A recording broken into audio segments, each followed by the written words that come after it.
Okay, this video is about it's finishing up limits from section 3.1 that we just didn't really finish up. So we know that you can use direct substitution when you're given a limit, and that means you can just plug in the value of x and see what happens.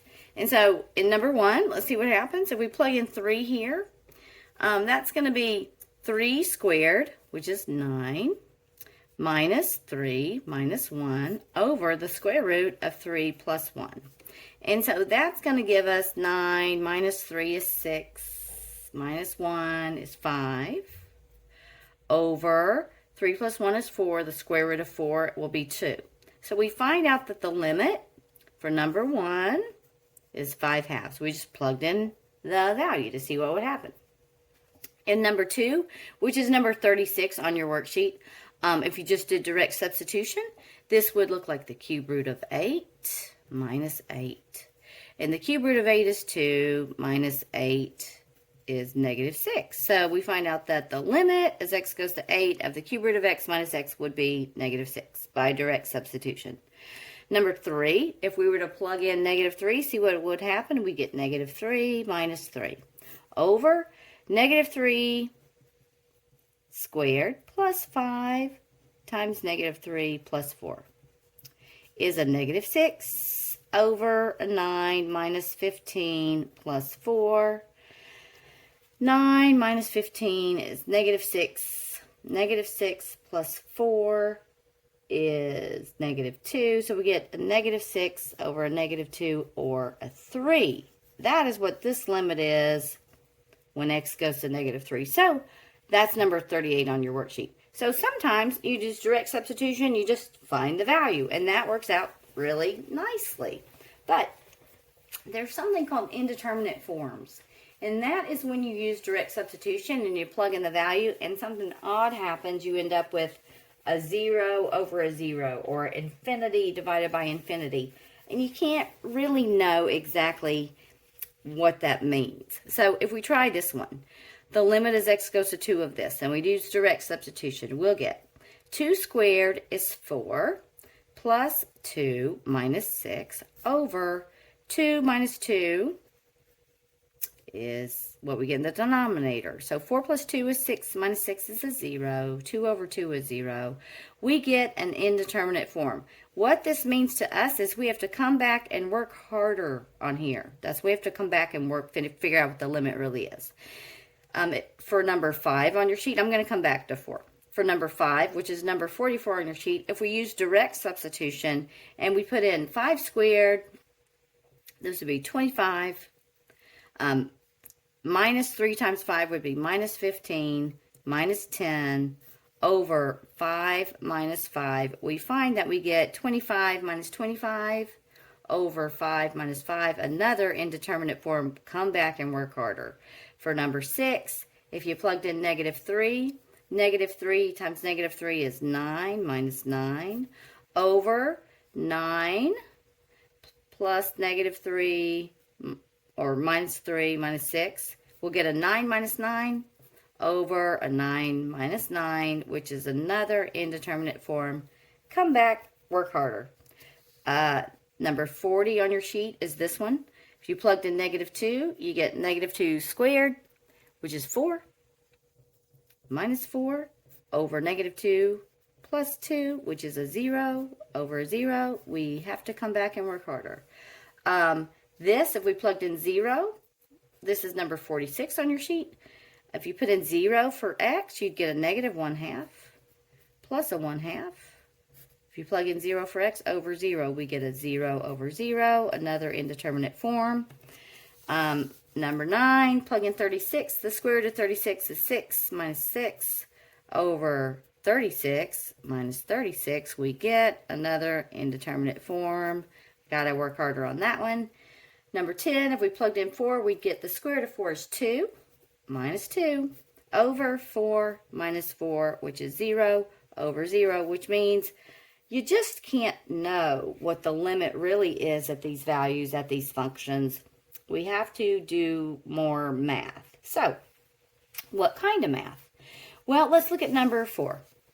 If we look at number 4, we've got the limit as x goes to 2 of x squared plus x minus 6 over x minus 2. The first thing you do is use direct substitution, and if you get like a nice value, you're finished. But if you don't, and you have to work harder, you say, well, what could we do? Maybe we could factor this. Let's see if we could factor the numerator. So let's see. Let's rewrite this as the limit as x goes to 2 of... what would this factor into over x minus 2? Let's see. Maybe this could factor into x minus 2 plus 3. Let's see if that works. This is x squared. 3x minus 2x is positive x minus 6. That works. So once we do that, this cancels. And so it's not defined that x is 2, but the limit exists there. So we can go carry on and say, okay, this is the same thing as the limit as x goes to 2 of x plus 3. And now use direct substitution, and when we do that, we get 2 plus 3, or 5 is the limit there. Let's go to the next one. Maybe we could factor this. X squared minus 3x. The limit as x goes to 5. Can we factor this? Let's see. Maybe we can factor this. The AC method, we have a negative 10. We want it to add to be negative 3. Maybe we can factor into a negative 5 and a positive 2. This time this is negative 10. That plus that is negative 3. X minus 5, x plus 3. And it turns out that we can. So these will cancel, and it doesn't affect the limit. The limit as x goes to 5, we can carry on like this and just plug the 5 in. The limit is 8. So that's what it's headed to right there. 42. Let's see. We'll try to factor x squared minus 9. That's difference of squares. So that's going to be a x plus 3, x minus 3. X squared plus x minus 6. Let's see. This will factor into x plus 3, x minus 2, x squared plus x minus x plus 3x minus 2x. That works. So these cancel. So the limit as x goes to negative 3 of x minus 3 over x minus 2. Now we use direct substitution, and we get a negative 6 over a negative 5, which is 6/5 because, 6/5 because a negative over negative is a positive. All right. Let's see. I think you guys can do this one yourself probably, but this will factor. This one will factor. The limit as x goes to negative 2. Difference of squares, x plus 2, x minus 2 over x plus 2. This cancels. So this is really the limit as x goes to negative 2 of x minus 2. Put a negative 2 in there. Negative 2 minus 2 is negative 4. I want to draw this one. This graph looks like this. It looks like the line y equals x minus 2. So I'm down here at the y-intercept of negative 2. I'm going to rise 1, run 1. So this is the line that we get, right? But it looks like this, but it started over here in this version. And so in this version, where it started is the true version, and x is not allowed to be negative 2. So over here at negative 2, this is negative 2, what this function has a hole in it because negative 2 is not in the domain. So this is really what this graph looks like. But remember, limits, it doesn't have to be defined for the limit. So the limit as x goes to negative 2 from the left, and from the right is headed to this point, and this value right here is negative 4. This is kind of a picture of what's happening here with that graph. All right. The last few. What are we going to do with this? This one I cannot factor. I don't know how to factor that. What am I going to try to do? This one, number 8, I'm going to try to simplify this crazy complex fraction. Negative 1 over x plus 2 plus a 1/2 over x. What I'm going to try to do here is make it not a complex fraction and see if that helps. Way to do that is to multiply the numerator and the denominator by the lowest common denominator.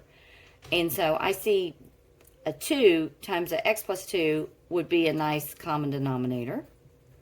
So I'm only allowed to multiply by 1. So I have to say what I'm going to multiply this by is 2 times x plus 2 over 2 times x plus 2. And so what's going to happen here is this is going to distribute to each term. So when I multiply, I'm going to think of this as over 1. When I multiply, I'm going to pull this out, 2 times x plus 2 over 1 times this right here, negative 1 over x plus 2. What's going to happen? Well, these will cancel, and I'm left with 2 times negative 1 over 1, which is just a negative 2. That's what happens when I multiply this times this. Now, when I multiply 2 times x plus 2 times 1/2, the 2's will cancel, and I'm just left with a plus x plus 2. In the denominator, nothing cancels, but everything gets multiplied together. I have 2x times x plus 2. And this is the limit as x goes to 0. Negative 2 plus 2 is 0. So this is really the limit as x goes to 0 of x over x times x plus 2. And now, at any point, even up to this point, if I were to use direct substitution, I'm still going to get a 0 over 0. So I'm not there yet, but at this point, I can cancel these. So this is the limit as x goes to 0 of 1 over x plus 2. And I can plug in the 0 now for the x without getting an indeterminate form and find that my limit is 1/2. Okay, 2 more and we're done. Number 9. We saw this indeterminate form. What to do here? So for number 9, what we should do when you have a square root like this is we need to multiply by a conjugate of the square root function, the square root of x minus 6. So a conjugate is simply the conjugate of a plus b is a minus b, where you change the sign of the second term. So a conjugate of the square root of x minus 6 would be the square root of x plus 6. So this is what we need to multiply by. So let's do number 9. The limit as x goes to 36 of the square root of x minus 6 over x minus 36. I need to get rid of this somehow or help myself out. I'm going to multiply by the conjugate. Oops, I'm making that way too long. The square root of x plus 6 over the square root of x plus 6, because this is a 1 and that's what I'm allowed to multiply by. Then I just multiply everything together. Ready? The square root of x times the square root of x, I'm foiling or distributing, is just a x. Negative 6 times the square root of x is negative 6 times the square root of x. Positive 6 times the square root of x is positive 6 times the square root of x. And if you add those together, you get a 0. So then last is negative 6 times 6, which is negative 36, over x minus 36 times the square root of x plus 6. X minus 36 over x minus 36, these will cancel. This is the limit as x goes to 36 of 1 over the square root of x plus 6. Now if you use direct substitution and you put square root of 36 in there, you'll get 6. So you get 1 over 6 plus 6, which is 1 over 12. Okay, last one. Number 10. The limit as x goes to 4 of the square root of x minus 2 over x minus 4. We already tried direct substitution. We got an indeterminate form. We need to fix this, and we're going to fix this with conjugates. The conjugate of square root of x minus 2 is the square root of x plus 2, but I can only multiply by 1, so I have to multiply by the square root of x plus 2 over the square root of x plus 2, which is a 1. Now we're just going to multiply everybody together. This is equal to the limit as x goes to 4. Square root of x times the square root of x is x. Negative 2 times the square root of x plus 2 times the square root of x will add to be 0, because that's what conjugates do. Watch real quick. A times a is a squared. A times negative b is minus ab. A times b is positive ab. And b times negative b is minus b squared. Every time you multiply a conjugate times itself, times its when you use conjugate and you multiply them times each other, this will always add to 0, and you'll get a squared minus b squared. So that's what's happening here. Square root of x times the square root of x is x. Negative 2 times the square root of x plus 2 times the square root of x will add to be 0. And then we just have negative times positive is a negative. 2 times 2 is 4. Over x minus 4 times the square root of x plus 2. These are going to cancel. And we get the limit as x goes to 4 of 1 over the square root of x plus 2. And now we can use direct substitution and say this is 1 over the square root of 4, which is 2, plus 2 is 4. 1/4 is the limit.